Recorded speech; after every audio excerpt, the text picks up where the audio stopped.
Ito na po yung parcel. O, ito-check na namin. So, nag-order po kami ng Honda GX 35 na grass cutter. Gasoline po yun.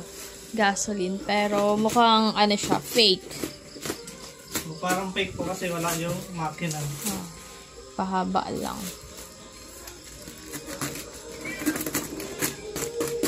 Yung nga talaga. Ulit, get and check. Ito na po. Kaya na po musga. Kung gasoline ba ito? Ano po, parang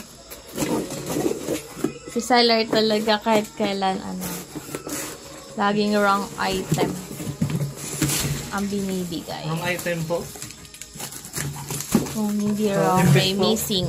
Imbes po na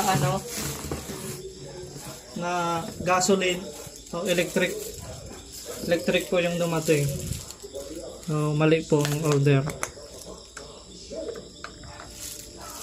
Okay. Wala na ba? Sa'yo naman ba? Ito na ipabalik namin yan. Ipabalik namin.